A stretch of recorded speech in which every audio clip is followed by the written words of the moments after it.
Since the reading today talk about marriage and family, so I need help. I need a favor. Can I ask all those who've been married or are married, please stand up. Please stand up. Help me out. Please stand up.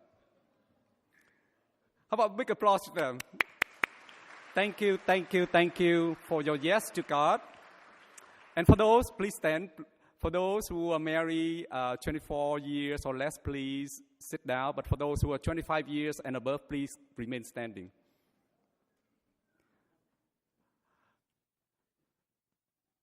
Please take a look at them and thank you. Thank you for your love and your fidelity. Please give them a big applause. Please, thank you. And we would love to hear your experiences, if you like, at the end of the homily. I would like to invite you to share. As you know that marriage is so beautiful, yet both you and I know and see so many families falling apart. Parents divorce and children suffer. In my family, we have one person get divorced. I don't want to share with you this because I know that we have divorced couple in the church, in our community. Know that we want to hear, to listen to you, and let us know how can we support it to you. In today's gospel, the Pharisee asked Jesus a question. Is it lawful for a husband to divorce his wife? This is a difficult question. During Jesus' time, society was changing rapidly. Jewish ways of life and faith and religion was challenged by Roman, Greek, and other ways of life and religions. So Pharisees and religious leaders tried to make sense of their religions and their ways of life. Is it lawful for a husband to divorce his wife? Now, Jesus did not answer the question, but he responded to the question with a question. What did Moses command you? So they replied, Moses permitted the husband to write a bill of divorce and dismiss her. Is that true? Yes, of course. In Deuteronomy chapter 24, verse 1 to 4, and I quote, Moses wrote, when a man, after marrying a woman and having relations with her, is later displeased with her because he finds her in something indecent, and therefore he writes out a bill of divorce and dismisses her, and hand it to her, thus dismissing her from his house. What do you think about that law? If I talk to my brothers, they probably like it. But if I talk to my sisters, they probably get very upset. Because the husband, not the wife, has power to decide. And they probably ask me all kinds of questions. What does it mean to displease with her? What does it mean to be indecent? But Pharisee told the Pharisees and us once for all. Yes, of course, Moses permits you, but because of the hardness of your hearts, because of your stubbornness of your hearts. That's why. But Jesus did not stop there. He went on to remind them of God's plan from the beginning, in the book of Genesis. From the beginning of creation, Jesus said, God made them male and female. Man leave mom and dad and be joined to his wife, and two become one. And what God has joined together, no human being must separate. And the story did not end there. The disciples continued to discuss with Jesus about divorce. So Jesus said to the disciples, whoever divorces his wife and marries another commits adultery against her. And if she divorces her husband and marries another, she commits adultery. Why would anyone want to marry? Why would God want anyone to marry? What God's intention? God has one intention. God has one intention, that is, for husband and wife to experience what God experienced. To experience what God experienced. the everlasting love and joy of love in the family. The everlasting joy of love in the family. In the book of Genesis, we see that God created the universe out of love. The love of the first family, God the Father, the Son, and the Holy Spirit.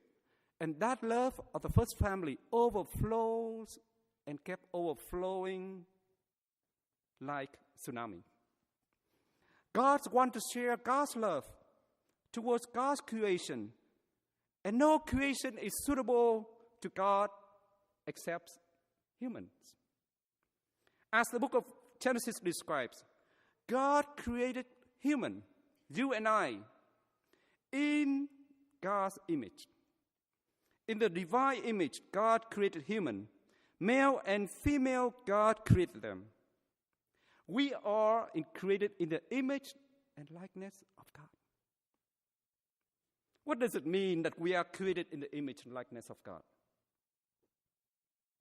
When my sister gave birth, as you know that I come from a very small family, the family of 12. I have a lot of family, right? Sister and brothers, they continually give birth.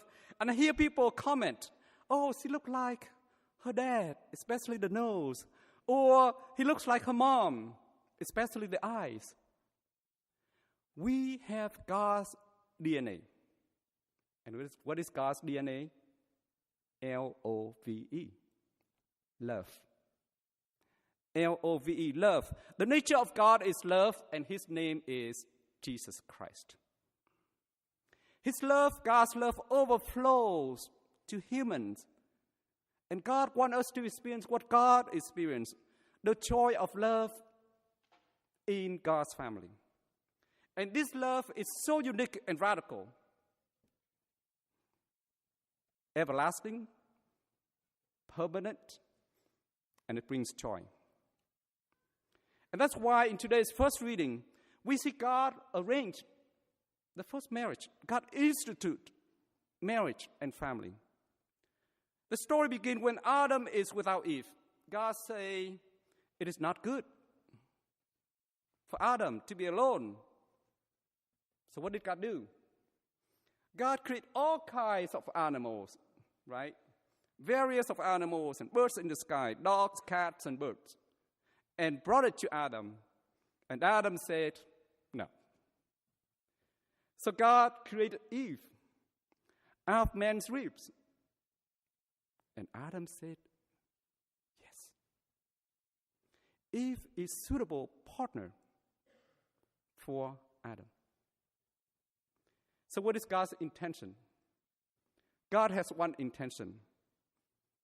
For husband and wife, for you and me to experience what God experienced, the joy of love in the family. So marriage is a gift from God, whether we believe that or not. Marriage is a gift from God, and we are invited to experience and live like God. Faithful and everlasting love. I don't know about you, but I have not seen God, or I don't see God. But I see the face of God when I see love. As Martin Luther King once said, it is quite easy for me to think of God, of love, mainly because I grew up in a family where love was central and where lovely relationships were ever present. That sounds so beautiful, doesn't it?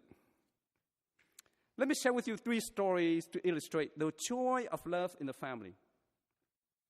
The first story before marriage, the second story is 25th anniversary, and the third story is you. First story before marriage. Now, being a priest, I have a privilege to hear and journey with couples who want to get married. I often ask them, why marry? Why do you want to marry each other in the church? So, one story. So John said to me, well, just because I love her, period. Teresa said, because I love him. But there's one problem. My family did not approve him. which forced me to reevaluate whether I really love him or want to marry him. And after months of praying and discerning, I came to realize that I truly love him and want to have a family with him. Moving forward, the couples make a promise on their wedding day. I, Tran, take you, Teresa, to be my wife. I promise to be faithful to you in good times and bad, in sickness and in health, to love you and honor you all the days of my life. Teresa said the same. So what did they promise to each other? Faithful, love, and honor all the days of my life. Second story, 25th anniversary. When my sister and her husband celebrate their 25th anniversary. So we have a beautiful mass, and afterward we have a big party. And they show us a slideshow. You know the slideshow, all the images, they capture images, the birth, the baptism, the first communion, and the children grown up, confirmation, birthday, graduation. I cannot help but feel the joy that my sisters and my brother-in-law and their family experience. But at the same time, I know that they struggle a lot with finance, with raising up children. And one of them is autistic. He has autism. And I have a chance to take care of him. I know how difficult that is. So during a meal, during a celebration, I asked them, what brings you joy in these past 25 years? How would you describe it? What brings you joy about family life? My husband, which is my brother-in-law, said, children. When I come home, I see my children and hear their voices. They bring me joy. Is that so beautiful, right? The wife, which is my sister, she said, we go through a lot. But being a mom makes me appreciate our mom. I don't know how much mom loves us until I become a mom. I also learned so much about myself and God.